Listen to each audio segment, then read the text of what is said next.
अरे बाप रे, कितना खूबसूरत मुकुट है और इसके साथ तो बहुत सारा खजाना भी है।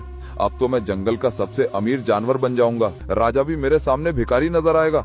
नीलू सियार बहुत तेज भाग रहा होता है, मानो जैसे जंगल में कोई अनहोनी हो गई हो, और भागकर वो राजा के पास आया।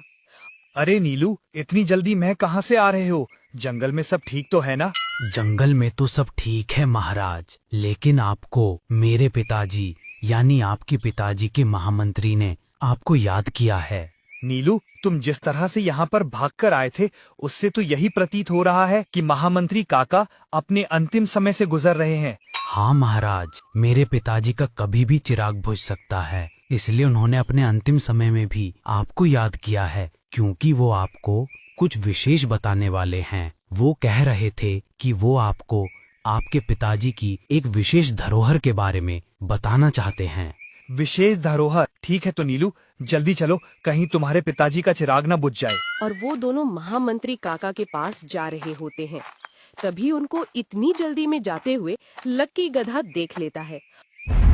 अरे ये दोनों इतनी जल्दी में कहाँ जा रहे हैं? और शेर सिंह के साथ तो पुराने महामंत्री का बेटा भी है। क्या कारण हो सकता है जो ये जा रहे हैं? शायद महामंत्री अपने अंतिम समय में हैं। उसने शेर सिंह को याद किया होगा। शायद कुछ राज की बात बता दे।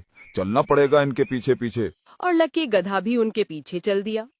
शेर सिंह और नीलू तो महामंत्री के पास पहुंच गए, लेकिन लक्की एक पेड़ के पास रुक गया और उनकी बातों को सुनने लगा। महामंत्री काका, आपने मुझे याद किया? हाँ राजन, मैंने तुमको याद किया।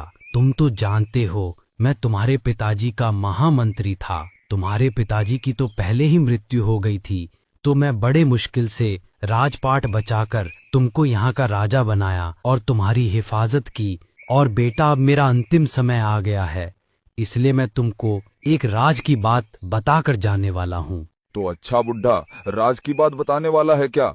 हाँ काका, मैं तुम्हारे पास ही बैठा हूँ। बताओ, क्या है वो राज की बात? तुम्हारे पिताजी ने और मैंने साथ मिलकर काली पहाड़ी पर हमला कर दिया था और वहाँ के राजा को हमने बंदी बना लिया था और उसको अपने राज्य में ले आए थे।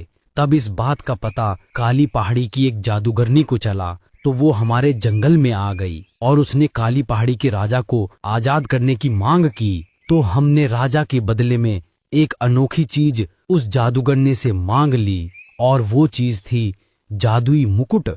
अगर कोई भी जानवर उसको पहन ले तो फिर उसको कोई नहीं हरा सकता और वो शक्तिशाली बन जाता है। वो चाहे तो सारे जंगलों को जीतकर चक्रवर्ती राजा बन सकता है। क्या कहा? चक्रवर्ती राजा? अब तो मैं उस मुकुट को ढूंढ लूंगा और